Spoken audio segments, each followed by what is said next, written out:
BBG వారి ప్రతిష్టాత్మక venture Amaravati గచ్చిబౌలిగా ఎదుగుతున్న బేవర్లీ హిల్స్ కాజాలో ఇప్పుడే స్పాట్ రిజిస్ట్రేషన్ చేసుకోండి. జై శ్రీమన్నారాయణ. నేను మీ ఐకాన్ ఆస్ట్రాలజర్ గట్టుపల్లి సురేష్ బాబు.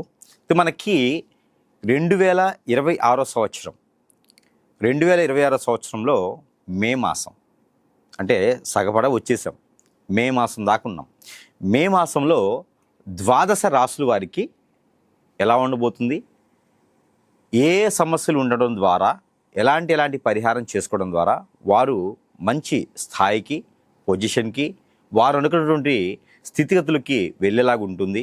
దానితో పాటు ఈ యొక్క మాసంలో శుభకార్యాలు చేసుకునేదానికి, విదేశీయానానికి వెళ్ళేదానికి ఏ రాశుల వారికి ఎలా ఉంటుంది, అందులోనూ పెళ్ళిళ్ళు చేసుకునే వారికి, పెళ్ళి అయ్యి భార్యాభర్తలు విడిపోయిన వారికి, భార్యాభర్తలు సుఖంగా ఉంటూ పిల్లలు పుట్టలేని వారికి, పిల్లలు మాట వినని వారికి, అంటే ఈ గ్రహస్థితులు గమనించినట్టయితే ఏ రాశి వారికి ఎలా ఉండబోతుందో ఒకసారి మనము పరిశీలన చేసుకోవచ్చు. ముఖ్యంగా అతిపెద్ద గ్రహాలైనటువంటి శని భగవానుడు మీనరాశిలోనే సంచరిస్తారు ఈ మాసం మొత్తం కూడాను. అలానే రాహు కూడా ఇదే మాసం మొత్తం కూడా ఎక్కడైతే స్థానంలో ఉన్నారో అదే స్థానంలో సంచరిస్తూ ఉంటారు. గురువు అయితే గనక మిథున రాశిలోనే సంచరిస్తూ ఉంటారు. అలానే కేతువు అయితే గనక మనకి సింహరాశిలోనే సంచరిస్తూ ఉంటారు. రాహు వచ్చి కుంభరాశిలో, కేతు వచ్చి సింహరాశిలో ఇలాగా సంచరించేటువంటి గ్రహస్థితి కనపడతా ఉంది. ఇక అందరికీ తెలిసిన విషయమే, చంద్రుడైతే 3 రోజులకు ఒక్కసారి గ్రహాన్ని మారుతూ ఉంటారు, అంటే రాశిని మారుతూ ఉంటారు. ఈ యొక్క గ్రహస్థితిని మనం గ్రహించుకొని ఉన్నప్పుడు ఇక మరొక విషయం, శుక్రుని యొక్క గ్రహం ఎక్కువ శాతము గ్రహాల యొక్క స్థితిగతులు గమనించినట్టయితే కనుక శుక్రుని యొక్క దశాంతరదశ నడిచే వారికి కొంతమేర బాగుంటుందని చెప్పొచ్చు. శుక్రుని గ్రహం వచ్చేసి అన్ని రాశులకి మీద కూడా కొంతమేర అశుభ ఫలితాలు చూపించకన్నా కూడా మిశ్రమ ఫలితాలుగా కనపడతా ఉంది ఇది మే మాసం మొత్తం కూడా. ఇక మనం గ్రహస్థితి, స్థితిగతులు, అలానే ఈ యొక్క దశ అంతర్దశలు ఏ రాశిలోకి ఎలా ఉండబోతుందో ఒక్కసారి మనం పరిశీలనలో తీసుకున్నట్టయితే కనుక ద్వాదశ రాశిలో ఒకటి వృశ్చిక రాశి. వృశ్చిక రాశి వారికి కొంతమేర మిశ్రమ ఫలితాలని చెప్పొచ్చు ఈ యొక్క మే మాసం 2020 సంవత్సరం. ఈ మిశ్రమ ఫలితాల్లో ద్వాదశ రాశిలో ఒకటి వృశ్చిక రాశి ఏదైతే మిశ్రమ ఫలితాలు ఉన్నాయో, భార్యాభర్తల మధ్యన గొడవలు అవటం, భార్యాభర్తల మధ్యన చీకులు ఆడుకోవటం, అలానే విడిపోవటం, కోర్టు వరకు వెళ్ళినటువంటి విషయాలు ఏవైతే ఉన్నాయో అవన్నీ కూడా సానుకూల పడేలా ఉన్నాయి. మనం మాట్లాడుకోవాలి. వెళ్ళేసి మధ్యవర్తిని పంపించారంటే ఆ విషయాలు ఎక్కువైపోతాయి, మళ్ళీ మాట్లాడుకోవడానికి అవకాశం ఉండదు. కాబట్టి మీరు ఎవరైతే ఉన్నారో స్వయంగా మీరే వెళ్ళండి, ఎదుటి పడండి, మాట్లాడండి. సమస్య పరిష్కారం అయితే ఖచ్చితంగా అవుతుంది. మీ యొక్క యుగోతత్వం ఉందంటే అది మీ మడిచి వేసి జేబులో పెట్టుకొని వెళ్ళి మాట్లాడితే కనుక సంసారం నిలబడుతూ ఉంటుంది. అలా కాదు అంటే ఎదుటివారి సలహాలు విన్నారంటే మాత్రం మీ సంసారం రోడ్డు పడేదానికైతే ఖాయంగా జరుగుతుంది. కాబట్టి దాని తర్వాత మరొక విషయం, ఎక్కడైనా వ్యాపారంలో నష్టపోయి ఉన్నాము, డబ్బుల్లో నష్టపోయి ఉన్నాము, ఏం అర్థం కావట్లా, ఎటెళ్ళాలో తెలియట్లేదంటే వృశ్చిక రాశి వారికి కొంతమేర అదృష్టం ఈ యొక్క మే మాసంలో కనబడుతుంది. అదేమిటంటే చిన్నపాటి వ్యాపారాలు, బుక్ స్టాల్స్ కానివ్వండి, అలానే ఇన్స్టిట్యూట్స్ కానివ్వండి, బీఈడి చదివి మాస్టర్స్ కాను, అలానే టీచర్స్ కాను అయితే కనుక కొంతమేర ఇబ్బంది లేకుండా ఉంటుంది. నర్సెస్ కాను కూడా చాలా అద్భుతంగా ఉంటుంది. అలానే ఏదైనా బ్యూటీ పార్లర్ లాంటి షాప్స్ కూడా మీకు కొంతమేర బాగానే ఉంటుంది. కాబట్టి అలాంటి ప్రయత్నాలు అయితే మాత్రం మీరు ఖచ్చితంగా చేసుకోవచ్చు. అలానే మార్కెటింగ్ రంగాలు, బ్యాంకింగ్ సెక్టార్స్, క్రెడిట్ కార్డ్ లాంటివి, ఇన్సూరెన్స్ లాంటి వాటిలో కూడా మీకు కొంతమేర ప్రాముఖ్యత కనిపిస్తుంది. కాబట్టి అలాంటి రంగాల్లో జాబులు కూడా మీరు చూసుకోవచ్చు. అలానే సినీ రంగానికి ఎవరైనా ప్రయత్నం చేస్తే అవకాశాలు రానటువంటి వారు ఎవరైనా ఉన్నా కూడా సుబ్రహ్మణ్య స్వామికి అభిషేకం చేసుకుంటే చాలా అద్భుతంగా ఉంటుంది. ఇది ప్రత్యేకమైనటువంటి సినీ రంగంలో ఉన్నటువంటి వృశ్చిక రాశి వారికి. ఇకపోతే ఈ వృశ్చిక రాశి వారికి అనుకున్నది ముందుకు వెళ్ళాలన్నా, విదేశాలు వెళ్ళాలన్నా కూడా 20వ తారీఖు తర్వాత ప్రయత్నం చేయొచ్చు. అన్ని రకాల రంగాల్లో వారికి ముందుకు వెళ్ళాలి, ఏదో సాధించుకోవాలి అనుకున్న వారికి, ఇక నేను చెప్పిన పంట భూములు పండించుకోవాలనుకున్న వారికి అయితే కనుక మనకి ప్రతి ఒక్క విషయం జాతక ప్రకారంగా ఉండదు. అలా లేదు, మనకు అష్టదిబ్బంది అవుతుంది, ఏ పని చేసినా ముందుకు వెళ్ళట్లేదు, అందరు దూరమైపోతూ ఉన్నారు అంటే కనుక మనల్ని నమ్మించి ఎవరో మన మీద దండెత్తి చెడు చేపిస్తున్నారని అర్థం. హిప్నాటిజం, బ్లాక్ మ్యాజిక్ అని చేపిస్తున్నారని అర్థం. కాబట్టి వాటి నుంచి బయటపడాలి, లేకపోతే కనుక మిమ్మల్ని నాశనం చేసి ఇబ్బంది పెట్టాలని. కాబట్టి అలాంటి విషయాల జోలు వెళ్ళకూడదు. ఇంకా సమస్యలు ఉన్నాయి అంటే కనుక మీ సమీపంలో ఎక్కడైనా గురువుగారు ఉంటే సంప్రదించండి. సంప్రదించడానికి మీకున్న సమస్య ఏదో దానికి పరిష్కార మార్గం చూపించేలా ఉంటుంది. కాబట్టి మీరు ఆ ప్రయత్నం చేయొచ్చు.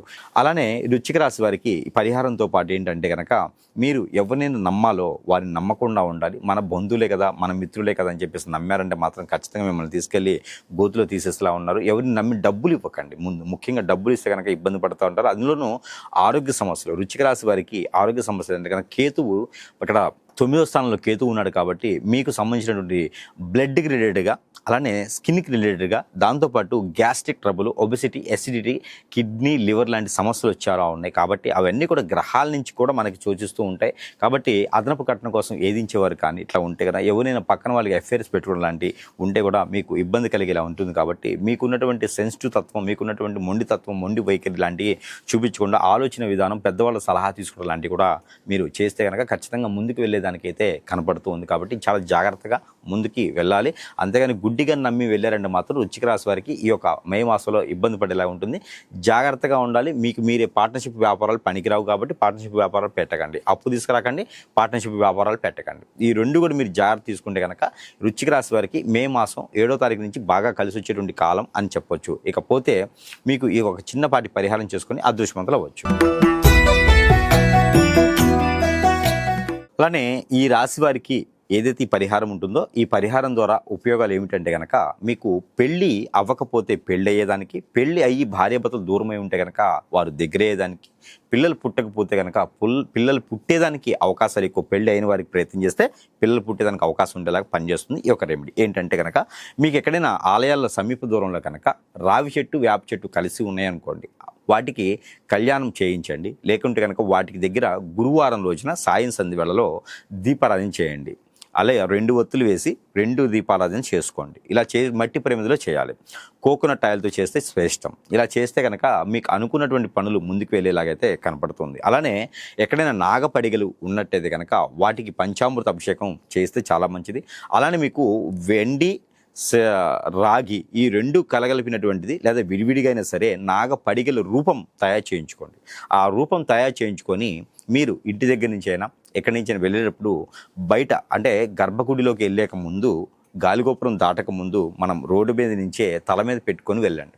మీకున్నటువంటి కాలసర్పదోషం, నాగదోషం, కుజదోషం అన్నీ వెళ్ళిపోవాలి అని అనుకొని కోరుకుంటూ మీరు బయట నుంచే అది తల మీద పెట్టుకొని వెళ్ళేసి గుడి ప్రదక్షిణ 11 సార్లు చేసేసి మీకున్నటువంటి దోషాలన్నీ పోవాలని మీ తల చుట్టూతో 7 టైమ్స్ దిష్టి తీసేసి అవి అక్కడ ఉండిలో వేసేసేయండి.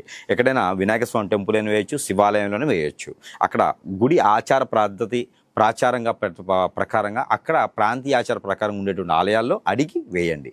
లేదు అంటే కనుక ఒక ఎర్రని వస్త్రంలో ముడుపు కట్టండి. ఆ 2 కూడా ప్రతిమలతో పాటు ఒక జాజికాయ కట్టండి. దానితో పాటు ఒక గుమ్మడికాయ, అంటే మనకి బూదుడు గుమ్మడికాయ అంటారు.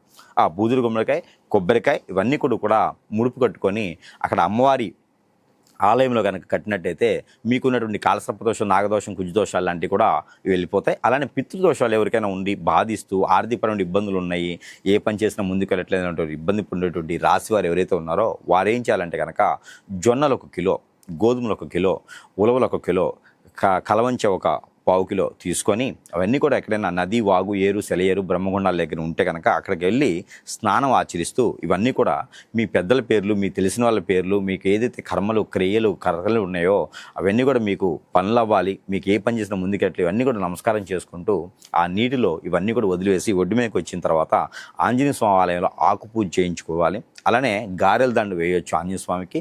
పచ్చపెసలు గుడాలు వండేసి రాములవారి ఆలయంలో వేయవచ్చు. అటుకులు, బెల్లము, అలానే అటుకులు, బెల్లము, దాంతోపాటు పాలు, ఈ ఒక నైవేద్యాన్ని విష్ణాలయంలో ఎక్కడైనా సరే ఇస్కాన్ ఆలయంలో సమర్పించినట్టయితే కనుక మీకు అష్టైశ్వర్య ప్రాప్తి కలిగేదైతే కనపడుతుంది. ఈ యొక్క చిన్న చిన్న పరిహారాలు చేసుకొని ఈ రాశివారు అదృష్టవంతులు అయ్యేదానికి ఆస్కారం ఎక్కువ కనిపిస్తూ ఉంది. ఈ యొక్క మే మాసం మొత్తం కూడా అదృష్టవంతానికి అవకాశం ఉంది. కాబట్టి చిన్న చిన్న పరిహారాలు చేసుకొని అదృష్టవంతులు అవ్వచ్చు.